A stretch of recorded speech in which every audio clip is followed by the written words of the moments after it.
I don't know if anybody had any ideas off the top of their head for tonight. Last time I just kind of went over with what you had put in the email. This time I didn't have really anything to go. We only did that. I guess you emailed that to us earlier today. I didn't see it.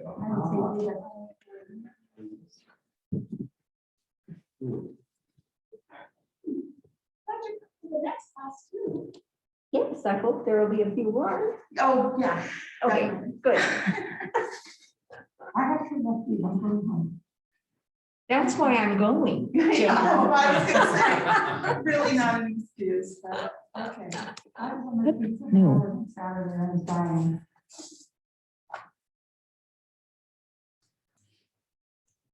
I'm trying to figure out what I'm seeing. Oh, cool. Is it a Christmas? Yes. So kind of the same exact time as last time. We'll have to do just a quick introduction. I'll start with myself and we'll go to Colleen and we'll our way back that way, and then I'll start asking questions on the sheet. All right. That's how we'll do it.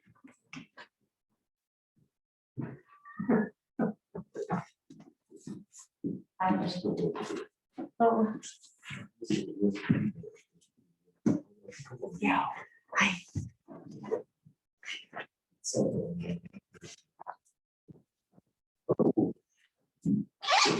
So, yeah.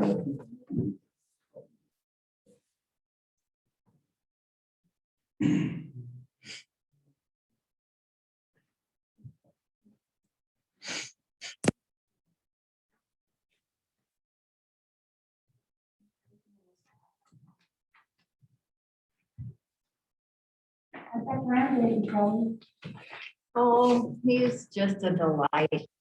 So much fun. Brandy. What? You know, a lot more fun when they're brandy. Yeah, I don't know.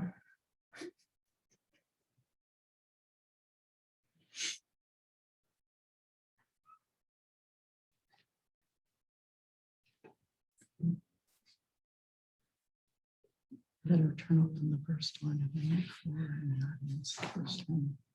I don't know how many on Zoom. That's the camera. I noticed the camera was moving around. I'm sorry. Oh, that's you? That's me. Oh, all right. It's like, no one, Naomi's not in here. I thought she was using her phone to do that. Yeah. She gave me her phone and told me to be in charge. Yeah, all right. Uh-oh.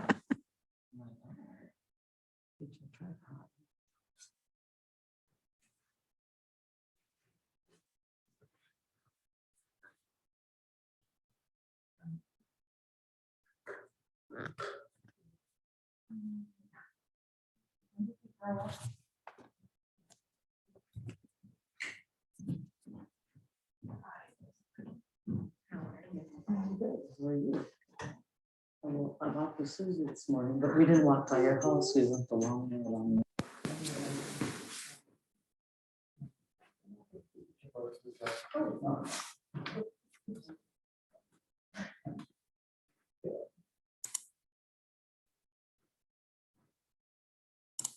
I think it should be.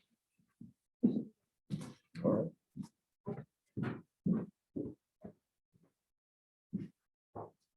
Are we recording right now or are we live? We've been recording the whole time. Oh, great.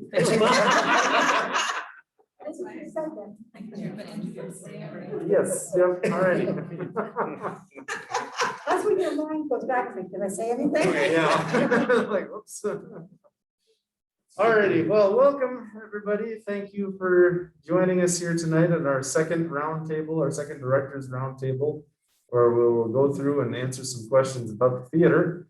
My name is Ben Watson. I have been helping out here at the Barn Theater and doing things for about 12 years now. And yeah, we'll start on the side down there. Hi, everybody. I'm Colleen Paul. I'm one of the directors, choreographers, costumers. I'm a jack of all trades here. I do just about everything. Mainly musicals. So if we're having any musicals, I would like to see everybody's faces. Yeah. How long have you been doing that? How, gosh, you mean here at the barn or just? Sure, yeah. Okay, about 11 years. I think I've done 25, 26 shows. And I am Jan Buzzio, and I'm the old one here. I've been doing theater in various states, New York, New Jersey, Pennsylvania, Maryland, Florida, and now here for about almost 50 years. And I've been at the barn for, I think, about 10 now. My name is Matt Hegdahl. I'm kind of like Pauline, a jack of all trades. A lot of the times you'll see me up in the light booth or backstage building stuff. I direct also. I also teach theater out at Ridgewater College. And I've been doing theater here at the barn for 7 years now. I'm Alan Clark, and I've been involved with the barn for probably about 6-7 years as well. And I'm on stage, I'm back behind doing props, doing stage managing, and also doing some directing, so. Alrighty, so we'll do just like last time. I've got a whole list of questions and stuff here that I'll read off and I'll have each of us answer it, or not all of us have to answer, but once we talk on that question for a while, I'll get us to the next one. And feel free, anybody who's watching on Zoom, to if you want to have a question answered, feel free to unmute yourself and go ahead and just ask your question, and we'll take some time to get to yours as well. And same with anybody here in the theater. If there's any time you want to type in with your own questions, or if you have a comment, feel free to do so. Alrighty, so right at the top of the list here, what makes you choose a show to direct? So at the very, very beginning of the whole process, how do you choose the shows that you would like to do? Well, when you direct here, it's kind of chosen for you. Yes. Well, not necessarily. Not necessarily. Directors can submit shows Yep. for the reading committee. But yeah, you don't really get to pick, what you're doing necessarily. But I mean, I don't know. I know if there's like a show they're looking for a director here, I'd like to read the script beforehand just to see, is this something that I feel is in my area of expertise, or something that I feel like I could lend a voice to. Because there's some shows that I don't think I would be as good of a director as, say, Jan would be. So yeah, just am I even interested in doing it in the first place, I guess. The scripts are always available for directors to read once they have a season, so the director can come in and ask to read 1 to all 5 if they want. And then they submit a letter of intent for whichever show kind of floats their boat, and they think that they really connect with. You've got to connect with the script.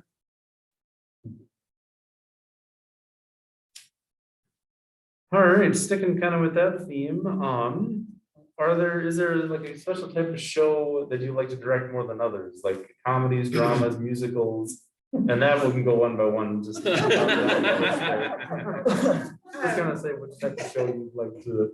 Yeah, definitely for me, it's the musicals. I don't know, I just grew up in dance and theater, and I think my first choreography job was for our church for the Christmas pageant. I did the choreography for the elves, and I think I was 12, maybe. So it's just with me, it's in my blood. I love dance, I love music. And so, yeah, for me, it's musicals. That's interesting. I went to school, and I was concentrating on musical theater, and that's what I started out doing. And then once I did my first regular show, I was like, that's it. That's what I love to do. I really like it, and I like comedies. I love comedies, which sometimes I think they're a little harder than dramas to do. I don't know how you feel. Yeah, I think they can be. Especially, I mean, if you're blessed and you have actors with amazing comedic timing and like they just have chemistry with each other, sometimes you don't need to do a lot. it just kind of handles itself, but other times, yeah, it can be really hard working with actors to get the timing right. Yeah, well, for me, I've only, so far I've directed the children's comedy and, a comedy, so. That's about all I've done so far, so I'm the most comfortable with that, but I would definitely be willing to branch out and try like a drama, maybe even a musical. I think if I wasn't doing musicals, which is so opposite, I'd do a drama. I'd like to go that way too.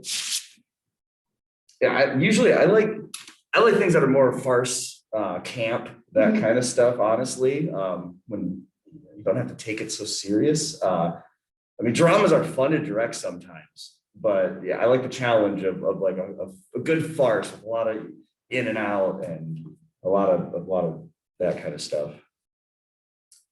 Yeah, I would say for me, comedy is probably my favorite. I've only directed comedy and drama, I guess, but I like both, and I definitely don't want to do a musical because no, that's too much. But I have a lot of respect for those that do, because that's not in my wheelhouse, at least not yet. So Is there anyone that comes to mind for someone who would be considered like someone you took inspiration from, like a directing inspiration? Well, nobody's gonna answer, I will. we have to think about it. I don't know if anybody, they might know, we did one of his shows here, actually. I worked with Roger Bean, who actually wrote Why Do Fools Fall in Love. He was a director when I was in Pennsylvania, and I was in Lend Me a Tenor. He directed me, and I got a lot of inspiration from him.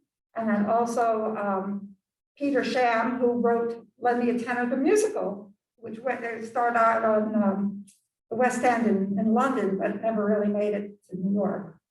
And I would say those two men really were an inspiration to me. They pushed me. They didn't say, can you do this? They said, you will do this. There was no asking, can you? Because I come from the choreography part, I would have to go for choreographers, and my favorite is Fosse. I mean, I just love his style. I love a different person, but I loved his choreography, and I have a tendency to lean on that quite a bit in my work too. Simplified movements. I think I'd have to say pretty much every director I've ever worked with is is an inspiration of some kind, whether I appreciated what they were doing or really didn't. You learn. I mean, you go see a show, and if it's a bad show, you still can learn things about watching a bad show. Stop looking at me. Because I know there's lots of things that I just stolen from directors. Like, oh, I like that, or I like that. Even sitting in the booth watching Jan do something, I was like, oh, okay, I'm going to see if I can incorporate something like that the next time I'm directing. Yeah, I would have to agree, kind of echo what Matt just said. For me, I've kind of been inspired by pretty much everybody on this stage that I've worked with. I've been directed by 3 out of the 4 people on here, so that has helped me kind of find my voice in directing and kind of give me some guidance as far as what I would like to do as a director as well. So yeah, pretty much every director that I've worked with and the actors as well, and people, everything is inspiring about the theater, really. So you worked with 3 of us? yeah. What bad stuff did you get from? Because that could help. Yeah. He's mad at he had to take his pants off on stage. I was excited about it. My mom maybe wasn't so excited about it, but I was all right Well, with I think it. I've worked with every single person on the stage. Yeah. Ben was in one of the first shows I did here. He was great. Pushing a wheelchair, I believe, was for. Oh, yes, it was, She Loves Me. She Loves Me. Yeah, that was one of the earlier ones. Big, huge inspiration for me, it was Chad Talon. He was director. Was that Ridgewater? Yep, out of Before I was. Ridgewater, right before Matt was. And just his style of directing, he's Chicago through and through, and he's got like a fire and a passion for that kind of thing, and just it inspired me to kind of give it a shot, and it took a lot of direction for him. I didn't necessarily get as heated as he did at times, but but Yeah, no. Chad was always there. I can remember doing a show and I lost one of my actors, he got sick or something. And somebody suggested Chad. I didn't know him from Adam. I called him up and said, hey, Chad, how would you like to do a part? And he was there. I think that's why directors and we can count on each other. We really can. Yeah, well, sticking kind of with inspirations and stuff, if there's anybody on Zoom that has anybody that inspired them, or anybody here in the audience, if they wanted to chip in, or if you've had a good director experience at all. Yes.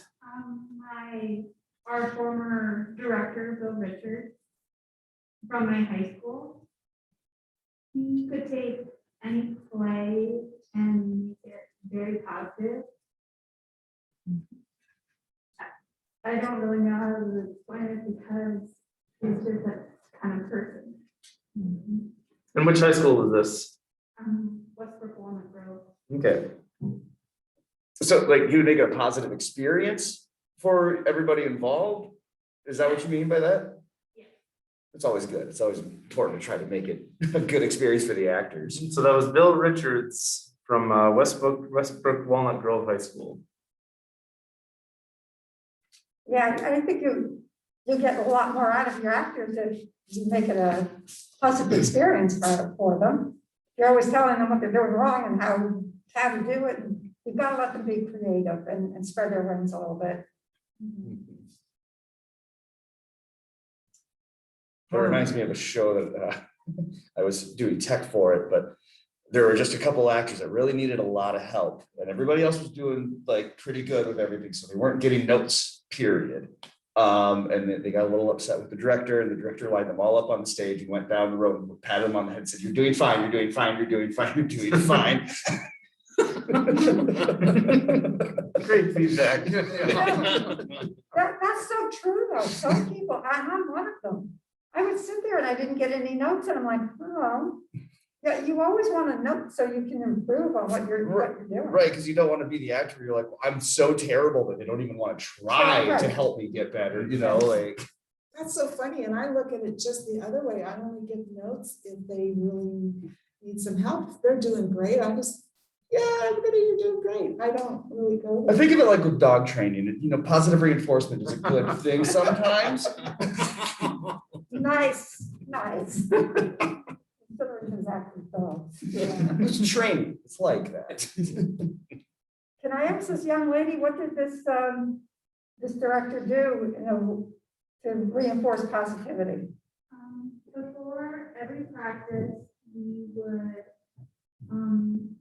always had these Tai Chi movements we would do, and we spent about half an hour doing all these Tai Chi movements, as well as practicing on getting louder, where we stood at the back of the theater and had our mouths full of candy to project. And I Candy? love it. Yeah, Oh. stuffing our cheeks like chipmunks. That'd be nice, though. My girl lady, yeah. Get some candy before practice, yeah. Uh-huh. So some Tai Chi and vocal warm-ups. I think that does help though, doing the warm-ups Well, we before. found that with the kids. Definitely, I would work With with the the kids kids. doing any kind of theater It warm-up was like games and wrestling stuff. cats. Yeah. It was like wrestling cats with the kids. No offense, Addisy. But we found that when we did some pre-warm-up games with them, it kind of got them all as a unit. Yep. Helps you get loosey-goosey, get some of the energy out and then be able to focus on what you need to do. Yeah, and what I do to make the actors focus, I make them stand in a circle, stare at their toes, and they try to organically go through the alphabet. And if you say the same letter at the same time, you got to start over. They rarely ever get to Z, but it's just interesting to see people get all worked up and they're, you know, doing their jumping jacks and vocal exercises or whatever. And then they've got to like concentrate and And focus. this is college kids. I do it with my college students, yeah. We had kids underneath platforms and we pulling them out by their feet. Yeah. Warm-ups are good. Yeah. Alrighty, moving on to the next one, we have, what is something that actors do that can be frustrating? So this one we could probably talk on about all night. Honestly, But- not learning their lines. That's the most frustrating thing, I think, is when they don't work on their lines. Or if they're taking blocking, people are taking blocking down, I give every single actor a pen, so before we start, and I'll say, where's your pencil? Oh, I forgot it. Well, how are you gonna know where your blocking is next time? Oh, I won't. oh, that just drives me nuts. It's like, write it down. Yeah, we're filling in somebody else's lines, like especially during when you're supposed to be off book, if you're trying to fill in somebody else's lines and there's a stage manager there to do just that. If somebody calls for a line, that kind of stuff. Don't step on anybody's toes and just, don't say your other people's lines unless you're asked to do so. Yeah, and I also tell my actors, like, you don't want to get in the habit of saying these lines during a performance. Right. Like, leave it to the stage manager to help people. And why do you know their lines? You don't even know your own, like. Yeah, I would agree. That's a big one. That's always the most frustrating thing. Just you're cruising along and then you hit a pause and then other actors start to do it, even when you have a stage manager. And it's like, that's what the stage manager is for. And usually there's a system in place where if you forget a line, you call a line, and then the stage manager and only the stage manager gives you that line back. Well, you experienced this. You tell them, stay in character, just call for a line, and the stage manager will give it to you. Oh, darn it, I knew it yesterday. Oh. And the apologies. Oh, I'm sorry. I'm so sorry. No, just say line. Just say line. Just say line. Oh, I'm so sorry. I'm so sorry. So Minnesota. I'm guilty of doing that. I know. I'll own up to it. I'm sure I've done it too. You didn't answer what drives you nuts. Do you ever I would have say- anybody that tries to, I was in a show one time, and there was one of the actors that tried to be the director. I was just gonna say. Yes, that. having actors be or step in as the director is what was said. Yeah. Yeah. Or change blocking because they didn't like it. Yeah. Yeah. I found that an actor kind of frustrating. And I finally said to this person, you are not the director. Absolutely. Yeah. Yep. And the other thing coming from a props perspective, because I see Miss Brielle over there, touching other people's props when you're Oh. not supposed to. Oh. Yeah. That's I had an actor one time that had a late entrance and I didn't find out why. It was after the show, but I found out that one of the other actors was wearing I think it was a mask or a hat, and she was looking for it. oh geez. She couldn't find it. And so, thankfully, the actor that was on stage, she did a great job of just wandering and just keeping the scene going. But you could see she kept looking off to the stage, like, where is she? Like, and I'm in the booth, I'm like, what's going on here? Yeah, so I had a nice talking to with that actor about keeping his paws off of other people's stuff. And adults are worse than kids. Yeah, it's so true. Yep, the golden rule, if it is not yours, don't touch it. Well, with all those frustrating problems and issues, have any of us ever quit working on a show before that we can remember? No, I have not. I was asked to fill in when a director did quit, but I never quit a show. I've never quit a show. I'm not gonna say I haven't wanted to. Yeah, I was just gonna say But I've never, it's such a commitment for everybody in the show, the crew. It's just such a commitment and time. I mean, you just have to power through some stuff, you just really do. And there's shows that, it can completely fall apart if the director doesn't take a stand and kind of power through some stuff. So it's a commitment. You've committed yourself and you don't want to disappoint not only the audience, but you definitely don't want to disappoint your cast. So Just, Well, you're pretty well invested, even before the first Yeah. rehearsal. yeah, You're invested in that show yeah. with all the work prior to it. I had a show a couple years ago. I was struggling. I needed one more guy and I could not find anybody. And it was either we just cancel the show or I jump in and I'm like directing and in the cast, which I'm like, it's not fair because I'm trying to keep my line straight and help direct, but I'm not watching the scene. Yeah, I mean, it worked out okay. It was a silly farce of a play, so. That's a good question, though. So, How do you feel about a director also being in his own show? no, I would have rather somebody else have been on stage or somebody come in to direct, so that I, so that the focus was where it needed to be. Right, I always said that, I would never, ever do that, because if you're going to do it right, and you can't do both things.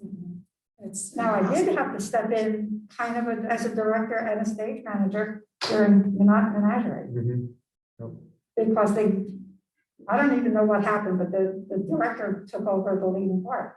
So I kind of had to direct any scene that she was in. And that was quite a few scenes. Did you have a question over there? Yeah, have you ever substituted a woman for a male part? I played two parts where it was written as a man and I was cast as the woman. I have, yeah. If it's something that I think will work. You have to be careful with the script also. And some scripts will say no substitutes at all. We did it with Joseph. We could not get 12 brothers. It was really difficult. So we had some female brothers. But we did it for Poppins too. We had the chimney sweeps were women. Some women. But for those on Zoom, the question was, have any of us ever done like a gender role change because of need for actors? Yeah, I've actually done it just to do it. I had a play where I was like, it's all right, I can gender bend these roles, let's do it. Well, we had to get permission for Dear James because the playwright was still alive and the book was written by John Hassler, so, but they gave the permission. We have a question over here. Since we're on this topic, I'm a high school teacher and my boy count is like 0. Hello? And we're doing musical next year, so I was just wondering if you had any top of your head ideas that might. Find the ones that are in trouble with the coaches, like in the basketball, wrestling, football teams, and like offer some extra credit or something. Because you'll get, some of them involved, and I think you might be surprised. Yeah, I have done a lot of children's productions here, and boys are always an issue. But I will tell you, and this is core of my heart, go after those kids who are sitting alone. And I had one boy who told me, because I always sit the kids down after the production, and we're all cleaned up. And I say, what have you learned? Tell me one thing you learned. And this one boy said, I didn't have any friends until you invited me here. And now I have all these friends. And I think that theater is just that place for those kids that just don't quite fit in anywhere else. That's what I would go after. Go sit in the lunchroom and go, that kid needs to be in my show. And he'll be hooked for life. She'll be hooked for life, honestly. Because I've had some of those kids who, when I started here, were this big. And now they're, 17, 18 years old. So, yeah. It's difficult though. What happened to you this last year with Joseph? That one young man that was he played a very minor role in Joseph. He is now one of the leads in Anastasia at the high school. He's got a magnificent voice. Do you have any musical ideas that are low boy count? Low boy count. Or What grades are you doing? My high schoolers. My high schoolers. Mhm. We'll talk. We should talk. Okay. Would there be some musicals that might attract the guys more than like West Side Story? I don't know, but Boy, that might be another thing to look at. You would think so, but I mean, honestly, the amount of men that we needed for Joseph, we were scrambling. I would love to do 7 brides for 7 brothers. I'm not sure we're ever gonna, I'm just not sure we would get that many. You know, I'd love to, but I don't know, the men seem few and far between. And the talent's out there. I mean, we Yeah. can sometimes all of a sudden find a random guy that's extremely talented and just like out of nowhere, but Well, they're busy, with Right. work or traveling, and just like with the boys, the high school boys, half of them are in some kind of sport. Yeah. right. Well, and the struggle here is sometimes a 3-weekend commitment for a run of a show. That's Right. hard for people to do.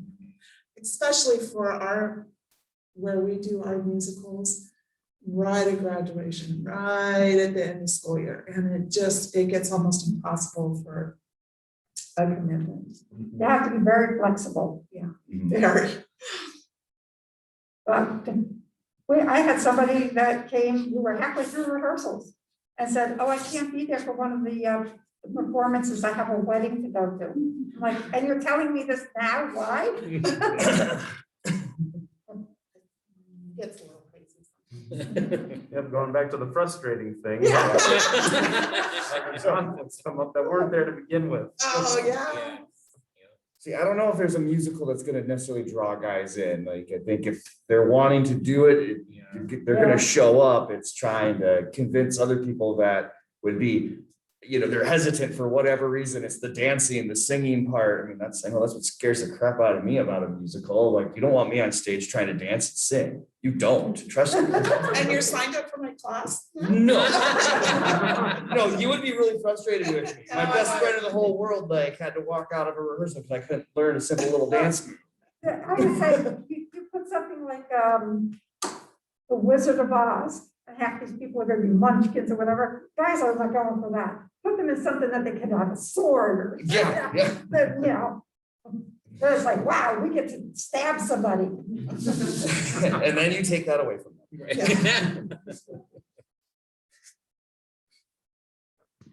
Alrighty. Another question on the list here. Is there any show that we thought about that we will absolutely never direct?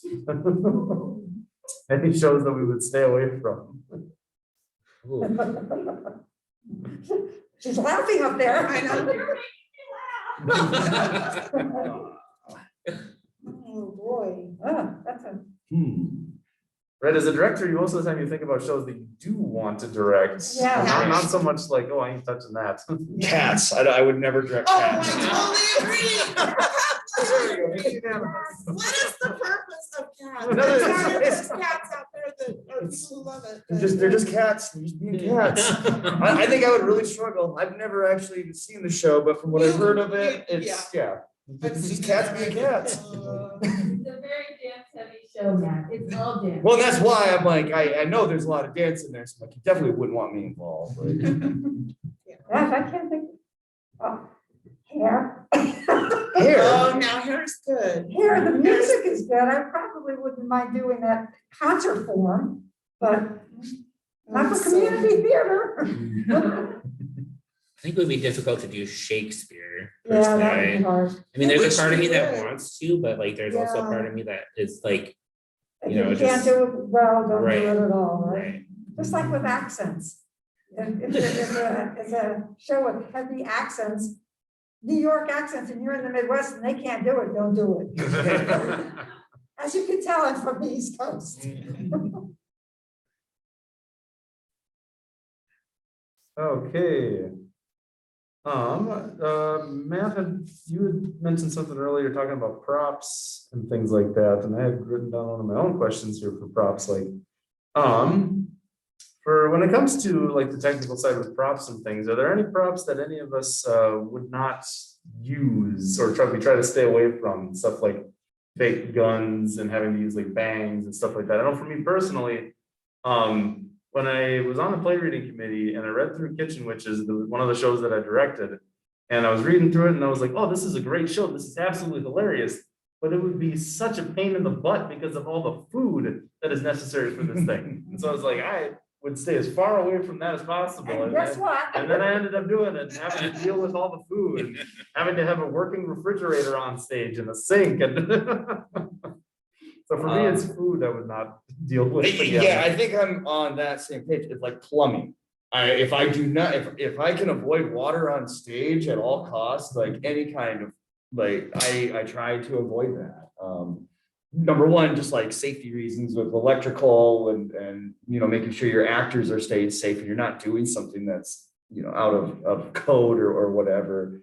And then also just makes a mess. Like you can technically, like, possibly ruin something. Yeah, there I was think, So much cleaner. sorry, I think mine would be fire. That's what I And was just gonna say that. we went to see Jesus Christ Superstar, and I was stunned when one of the priests came on with this torch and it was just flaming, because usually you're not allowed or you're discouraged to use fire in a theater. And I watched her walk across the stage as that flame curved around and hit the person behind her in the face. And I was like, oh! So that's my one thing. I'd fake a fire any Yeah, day. fire and pyrotechnics, I Yeah. think, because you have to have so much clearance with the fire marshal. You almost need an expert have to, backstage, yeah. like. Or they show up. Yeah. Wondering why? Or yeah, they show up and they wonder, well, why didn't they ask for permission for this? And also, which we didn't do it, was flying. Yeah. If you can't do the flying, right? The rigging, don't do it at all. Yeah. I mean, it looks pretty, unless you're doing the Peter Pan gone wrong. Yeah. Which I really wanted to. All right, on kind of a lighthearted note, in all of our times directing, what are some fun memories of the biggest, funniest mishaps that have happened, like during performances? And again, this is another one that we could just spend hours doing. Oh, yeah, there's always mishaps. Yeah. Alan, you wanna go for this one? Well, it wasn't even a show I was directing. It was one that I was involved with in Big Fish, and was it during an actual performance or was it? There's a performance. Yeah, I was supposed to, wheel out this big cannon because someone's getting shot out the cannon. And I was supposed to take the lid off of this trash can that was in it that was full of dried ice smoke to make it, look like it was smoking. Well, they didn't tell me that they had already done that when they wheeled it out. And so when I grabbed onto it, I took out the whole trash can. So I pulled out this whole thing, I'm like, whoo, and I try to hide it behind me as best I can. It's like, well, I don't know what to do. Was that during a performance? Yeah. It was during one of our preview Yeah, performances. Okay. the support backstage crew, I was one of them. Right. I had to leave the theater, I was screaming, laughing so hard. Yeah, they made an air cannon out of a garbage can. What did you hit the back of it and it shot like a puff of smoke? Right, yeah, I out? was supposed to. Yeah. The look on his face was priceless. So I was like, that wasn't supposed to happen. I don't think. I was like, oh, it's a whole can here. Yeah. The only one I can think of, and it was kind of related to the last question, was when we did Addams Family, and I purchased a fog machine, and I was so happy I got cool fog, and it was at rehearsal, thank goodness. And we started the fog machine, and it wasn't 5 minutes later, and in comes the fire department with full gear, and we're like, hey, hi, what are you doing here? We got an alarm, and it was like, oh, well, this is what, and then we laughed about it, they laughed about it, and it did turn out to be something other than my show, but then I was like, I remember that. you guys want to be in the show? Can we recruit you? Do we have a couple more parts we need to fill? But it was hysterical. They came in back that door, and we're all sitting out here going, why is the fire department here? Can I stay with Adam's Family too? I was in the pits and Grandma's dress got caught on the railing back there. She got stuck, literally stuck. Somebody had to come and help her. Yeah, I don't remember any other mishaps in any of my shows, other than I just don't know that they know happened. about Yeah, I it. just didn't know that they happened. For me, no, that wasn't really, so it's a mishap. We were coming out of intermission, and the stage manager didn't notice that these 3 actors were kind of hiding behind a flag. So they were ready to go. They were where they needed to be, but she was going around to make sure everybody was in places. She couldn't find them. And they're stage left. So she goes stage right and asks the other 3 actors over there to help her look for the actors. So number 1, don't have the actors go looking for other actors. Because what happens is then you go, house lights down and you go to blackout. And in this play, from the end of Act 1 into the beginning of Act 2, it's just a continuation. So it's like there's a pause. It goes to blackout, there's a gunshot, and then we go to intermission. Lights come up. Here's poor Eric laying on the floor, and there's no, the other actors aren't out there. And I'm up in the booth, like, go to black, go to black, go to black. So lights go back out. I count to 5. Please be out there, please be out there. Lights come back up. Eric's like, what's going on? There's still nobody out there. I'm like, oh, all right, go to black, go to black, go to black. Finally, on the 3rd time, lights come up, and everybody's where they need to be. And they carry on. They carry on with the play just like nothing had happened. It was. So you said 2 more actors to look for your first 2, so then you're missing 4. I was missing The only other thing I can think of is when you have somebody in the sound and the sounds aren't right, did a little hello, did a little those kind of things, they just crack me up. Or the Curious Savage. Yeah, the Very lighting. heavy on lighting tubes. And God bless him, the guy that was doing the lighting, he set the lights, he gets up at I think 4 a.m. to go to work. And he fell asleep up in the booth. And there was the cue where Mrs. Patty, who goes with the lights switch, nothing. She hits it again, nothing. And I'm sitting back there and I go, Eric! Oh, I fell asleep. Well, and also in his defense, there was a long time before there were any other cues. Yeah. It'd been a long time, and when you're sitting in the booth, if you're doing a lot of work, it's pretty easy to stay on top of it. But if you got 5, 6 pages, you relax, you're watching the show, you're tired, you might fall asleep. Otherwise, you're just enjoying it. Oh crap, where are we? We got a cue coming up. And personally, when I was in a show, Toyland it was called, I was Madame Tailspinner. She was like a hermit in the woods, right? I had all this, it took almost an hour for makeup and costuming. And very simple. I pick up my log that I used to sit on and strike it, take it off. And I always went through the same exact spot. Well, somebody decided to put a flat there. I couldn't get off. I'm holding my stuff. And I could not get off. The lights come back up. I'm like, oh, okay, what do I do? I put it down and I sat there. And I froze right through the whole scene. What else are you gonna do?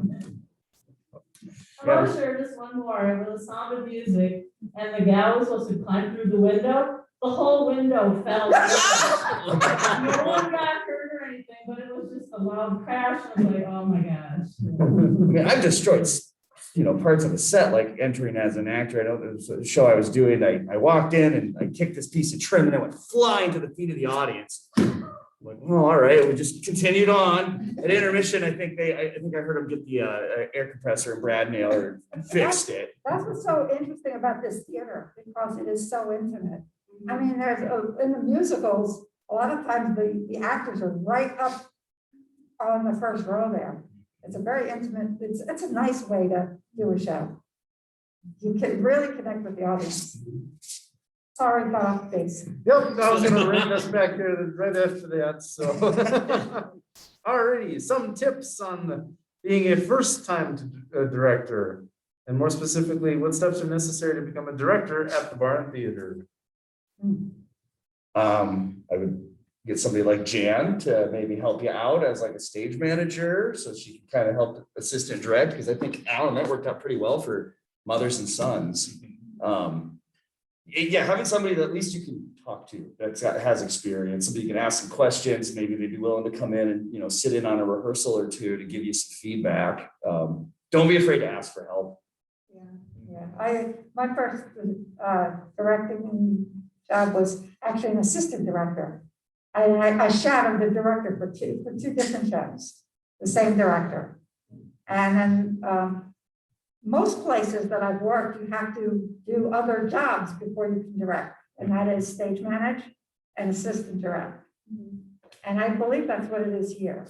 I don't know if anybody knows that. Well, it used to be. I'm not quite so sure now, but what was the first question? What would you? The first part of the question is any tips or good steps to prepare to be a first-time director? Research, tons and tons. When I get a show, 6 months out, I start research, and I watch different productions, and I make lists, lots of lists. And then I start searching for a crew, and I find a crew that I know I can trust, and then will listen and will work with me. And I'm always, I think when I met with Brielle, she did props for me. And that's what I would suggest is if you're thinking about directing, start somewhere simple. Don't jump into stage managing, jump into props, jump into anything in the theater, but other than one of the big jobs, because it will overwhelm you. I mean, it's overwhelming anyway. And that's why I say you got to do research. But I know, Brielle, when you and I met, I had all my lists done and ready to go. And did we add? I don't think we added much. I think I started with something like 119 props and we added maybe 20.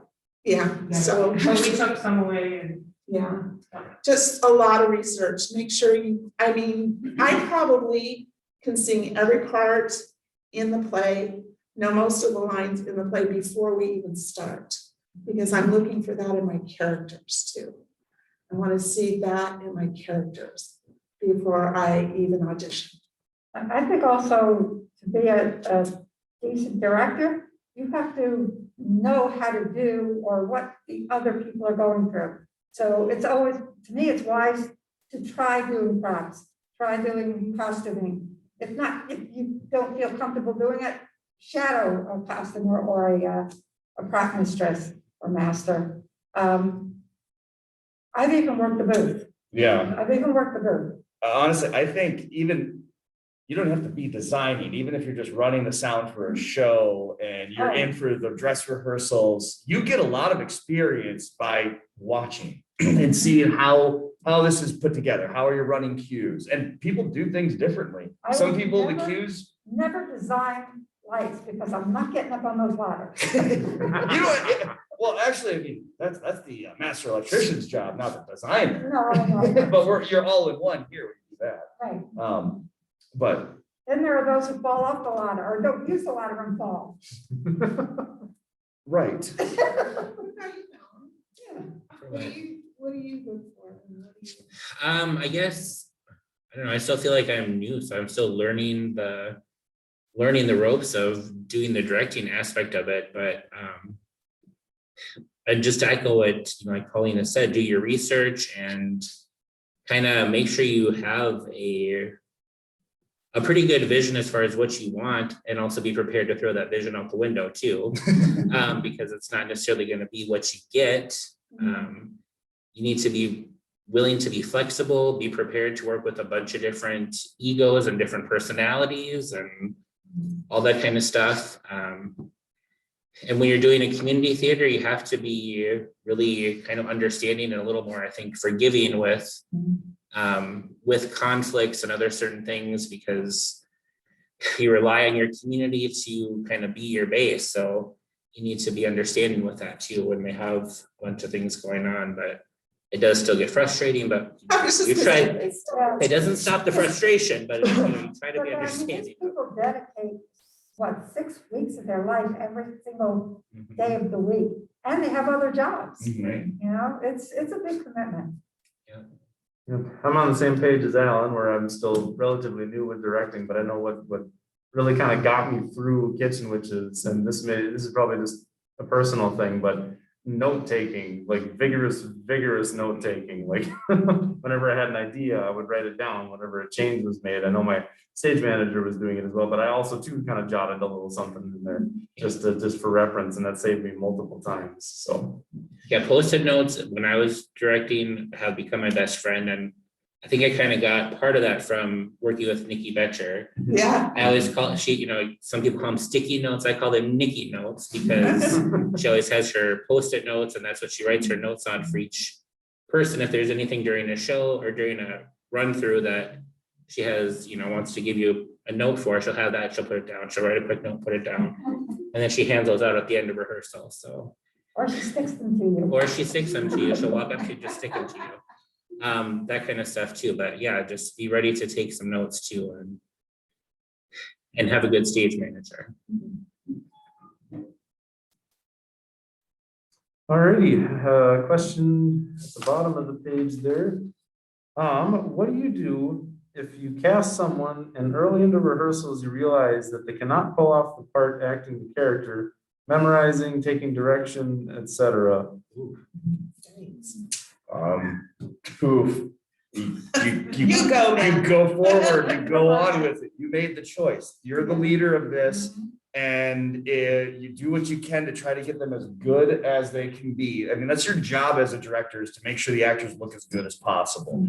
If they don't trust you, and like Pauline had mentioned earlier about frustrations of people changing things because they don't like it, if they don't trust your direction as you're trying to make them look better, it can be very, very hard.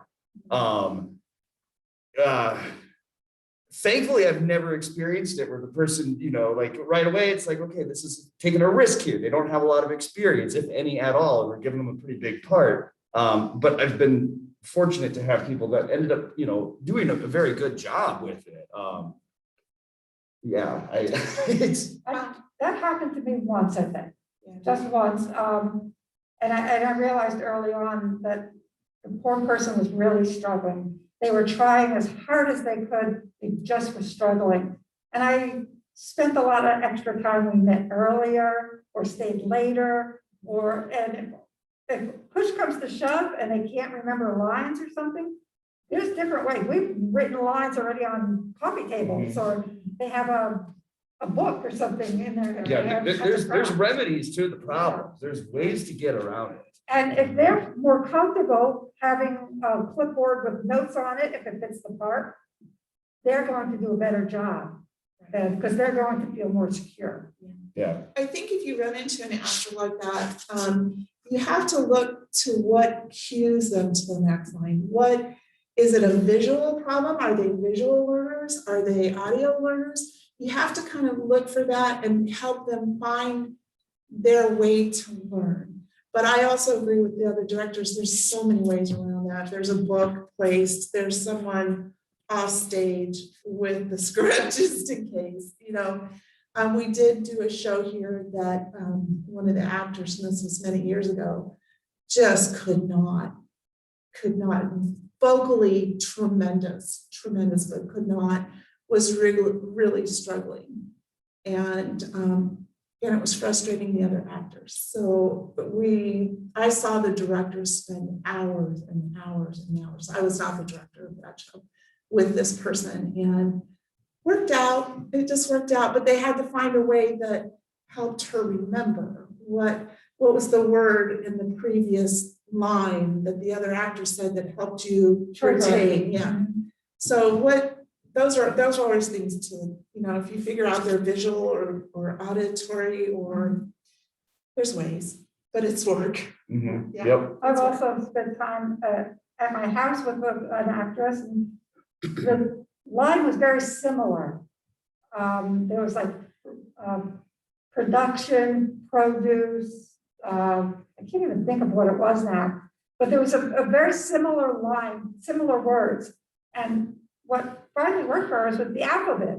It was P-A first, then it came P-E, and that's how we did it. I said, just think of the alphabet. A comes before E, and that word started P-E. So, Yeah. whatever you do. I mean, it's especially like community and college theater, these are not professional actors getting paid. If it's a professional gig, you fire them and you find somebody else. Yeah. I mean, that's how that works. You use your swing. Yeah. One thing that I have found very helpful as far as like the memorization process, if I'm ever struggling with that, and this is a tip from a very good friend of mine, but you start, somehow it works. I don't know how it does, but it works wonders. Yeah, you start at the very end of the scene, do that line, and then work your way towards the beginning. So do it backwards essentially. And so by the time you get to the very beginning of that scene, you've already read the rest of the script like 70 times by that point. It's And bizarre. it just sticks, it works somehow. Wait, so you're rehearsing it? No, when you memorize it. Right. So when you're. So you'll read your last line, then you'll go up to the line before it, then you'll read that one, and then the one that you already read. So you'll read it. I got Right, you you. won't read it backwards or anything like that, like in reverse. You'll read it You just forward. had me thinking of Peter Brooks backwards and forwards, where he's telling you need to learn a script from forwards and backwards. It's Yeah, bizarre you'll because start it at the does back. yeah. work. Mhm. I was struggling a little bit with Nana's Naughty Knickers. I hadn't been on stage in probably 6 years. And I got the lead in this part on the show, and I'm like, I started to panic. I'm like, okay, it's been 6 years. Can I memorize? And when you start doubting yourself, it gets more difficult. And Michael gave me that tip, and it works. Mhm. It really does work. I like to have a good recording of it, a good audio recording. I've done That's that. all. With, and if you can get it with the whole cast, it's so nice because, and you actually like sit down, just like your voice acting, perform it. Because yeah, it sucks. You gotta listen to yourself, but you get over it, you get used to it. Well, And but how many times for our actors out here, if you record it and you record your voice doing all the parts, and you say it differently than the actual actor does, it throws you a little bit. If you're practicing with the recording. yeah, So that's I why mean, it's good to have the whole. yeah, cast. I'll even like go to bed with it playing on repeat. Yep, and What I did in college, if I had a lot of lines that I had to memorize, I would record all the other parts and think my lines. Right. So it would be the right timing. So I would have the whole script, and then I would just have to put my lines in there audibly as I walked or whatever. That worked well for me. all right, we got 5 minutes left, so I'll open it up to the floor, to the rest of you, to anybody on Zoom.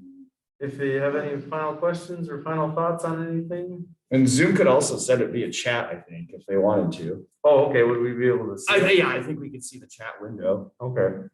I have a question about auditions. Maybe you all do it differently, I don't know. And I remember my very first audition tons and tons of years ago. And I think this happens at the barn too. People were like, oh, hi, they were volunteering and talking. And I'm sitting there, I know soul. And it was like, I was definitely the outsider. And I felt very uncomfortable. And finally, the director said to me, did you want to audition? And I'm like, I guess so. So, actually, I brought my little young son along, part for her son, pretending he was coming to audition, that he was helping me come. So how would you make people feel part of the group immediately, comfortable when they come to auditions? Any ideas? Well, I mean, I'm gonna go back to what Alan did for all my, or not all my, Mothers and Sons, not all my sons, the show I directed. So for Mothers and Sons, I remember the auditions. He introduced everybody, and then and we had a couple of people that were not really familiar with everybody else. So just an introduction of who people are, just so people kind of know. If you've got a lot of people though, it's like a musical audition, people are showing up early. I don't know how you stop that, because they have been worked in shows before. I don't know how you necessarily get people comfortable and integrated right away. But I like that when you took time to have everybody at least say their name or, Well, and I know some directors have people stay out there and they call small groups in. I go into the event center, or if it's in here, And I set up chairs and we all just sit and read things together. And I'm like, there's no pressure, everybody, we introduce each other, where we come from, how much theater we've done. And then we start pairing people up reading, we have a good time. 90% of the time, everybody goes out of there laughing. Yeah. I find that's more personal, when Right. everybody's together. I think for like the larger, like especially the musical auditions and stuff, generally it seems in, the experiences that I've had, the stage manager has kind of already been picked for those productions by the time auditions are starting. And generally the stage manager is kind of involved with the auditions and kind of helps wrangle everybody and kind of helps welcome people into the auditions and makes them feel a little more comfortable, I think. At least in, like I said, in the experiences that I've had. So that helped, especially in coming here for the first time. Very good question. Thank you. Did you have a question? I just wondered for, when you have a cast, do you have like preconceived ideas of what they look like, what they act like when you go in, or are you just pretty, just whoever shows up, or do you have kind of a? I think most directors have a type of person or a character, the way the character would act in mind, but I would say at least half the time that goes right out the window. Yeah, I was gonna say, you have like your idea, like this would be ideal, but you also know the reality of it. Yeah, and sometimes I think, obviously, again, with community theater, you kind of sometimes get the same people coming for the different shows and that kind of stuff. So you may have an idea like, oh, I think so-and-so would be good for this part or something like that. And maybe they don't show up to audition, or maybe they're not interested in that show. So you kind of have to work around it or whatever. So. Well, and that happened to me during Curious Salvage. I had a certain person in mind. They did actually come out for the show, but the chemistry just wasn't there between that person and the other person that had to interact. This other girl that showed up, Dominique, she came in and there was just this instant connection between these two who were siblings. And she blew me away, this girl. So, my whole thought process went out the window. I had an actor come in and do a part in an audition and be like, ooh, I really like how they're going with this character. This is not what I was thinking, but I like the choices they're making. And sometimes I'm casting that person, like, I know I'm gonna cast that person because, all right, this will be a fun, but like interesting, it challenges you a little bit too, because, all right, we gotta shift. So yeah, I think it's okay to have those preconceived notions, but like we said, be ready to throw them out the window too, because you never know what you're gonna get. Yep, always be willing to adapt. Have you ever, when you had the kitchen witches, did they come in and you had them, what these characters were like? A little bit. Yeah. Yep. I didn't have as much time to think about it because I was kind of suddenly thrust into the role, but. Well, the cameraman was supposed to be a man, right? And wound up casting this woman. And It was, yeah, which worked worked just fine because that part, there was literally one line at the very end of the show. And so all that we had her do is just kind of give her kind of more of a punk aesthetic, just to kind of give her some character. And she was so expressive, her face. And she did everything through her facial expressions, and I was like, and this was like her first show that she had ever done either, and I was like, I had no idea this was gonna come from you, but thank you. Thank you for bringing this to the table. All right, so if there's no more questions, I think we'll call it a night. Thank you all for coming. Thank you for joining on Zoom. And we can't wait to see you on stage. Thanks, everybody. By the way, we're having a stage manager's workshop coming up if anybody's interested. Well, adios all on Zoom. Choreography right here too, or was? Downstairs, I believe. Oh, downstairs. Well,